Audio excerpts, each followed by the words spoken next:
guys, Max here from MaksWerks, and today we're going to be doing a video on how to install a Trailtech Vapor kit on our WR250F project. If you have a WR250, you're going to need the 75-200 kit. It's going to include electrical hookup, engine temp in the form of a 3/4 pass-through. It's going to have a speed sensor for the front wheel. And obviously it's going to have the mounting hardware. So let's get started.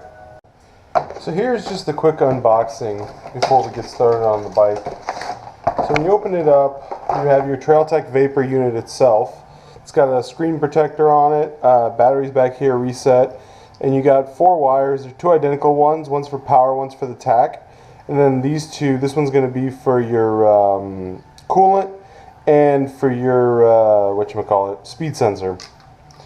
So if we open up the package, here's a speed sensor. This actually bolts onto the caliper. This is going to be your ignition sensor. This basically just wraps around the coil just like any standard hour meter or anything like that. This is going to be your coolant sensor. Basically we'll cut one of the coolant lines and work this in and clamp it on both ends, and then this becomes our temperature sensor. Here's our mounting hardware. We're actually going to try to use the stock mounting hardware on this bike. And here's your power. And we're going to talk about this a little bit because this bike, so this unit is cool in the sense that it can use AC or DC. And since this bike doesn't have a battery, we're using AC only. So we're actually going to jump this straight into the stator. We have a couple of hose clamps for your temperature gauge, your magnet for your wheel, and some zip ties, as well as a service manual and all the instructions. So it's a really nice kit out of the box. It's really not a big deal to install, and that's what we're going to cover next. Okay, so the first step is to replace one of the brake bolts with this magnetic bolt, and it just has a nut on the back. And that's going to be our sensor. So that's going to be our magnet. And then our sensor actually is designed, if I understood this correctly, to mount right in there. So there we have it. So this is the main caliper bracket, and what you have to do is you want it to sit on top.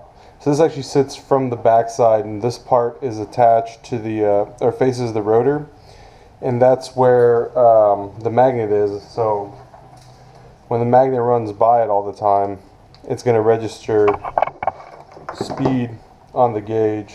So I don't know if the camera is going to be able to capture that or not, but if we just run a magnet in front of it, there we go. So now we're going to mount this all back together and get it going. So now that we've got the wheel speed sensor in place, the next protocol is our tach or ignition sensor. So this is our coil wire, and what we're going to do is we're basically just going to wrap this around this. And I have a technique I use. So basically what I do is I start somewhere like up here. And what I will do is I will just simply take a zip tie and zip tie this on right here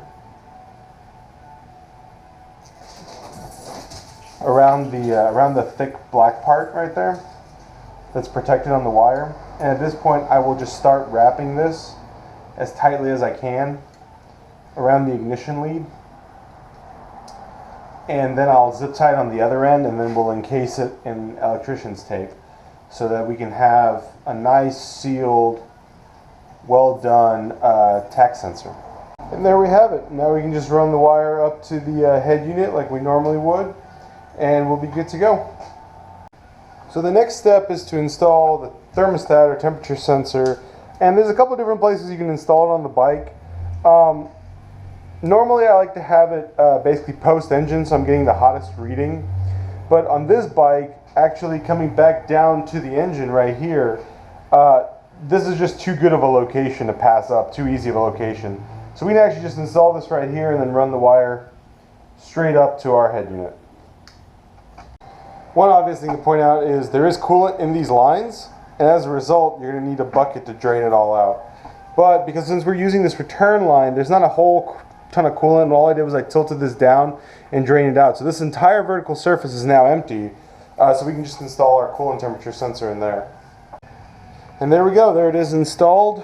I went a little bit low here, so the wire just reaches where it needs to go. I measured it out that way. if you're not sure, it's better to err on the side of caution and put the sensor somewhere up here. And remember, after you run the bike for a minute, once it starts pumping coolant again, make sure that you refill this radiator over here with fluid. Otherwise, you're going to end up not having enough.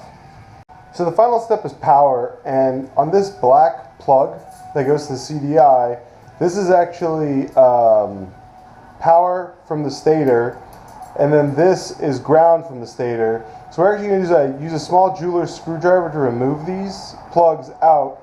We're going to just solder it on and plug them back in so it looks completely factory, and then we can finally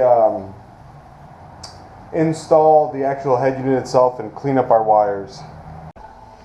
So that's where our TrailTech mount. I use the stock mount. It means getting rid of the crash guard, but that's not too big of a deal. There you can see it from the back. It basically just holds it in place. There's a couple of bolts. Now we can basically clean everything in, plug it all up, and then give it a test. So the last step is you want to hit all 3 buttons at once. So hit all 3 buttons at once. You select your units, miles an hour. Tire should be 1868. If you're running a 120/70 17 front, it's 1868.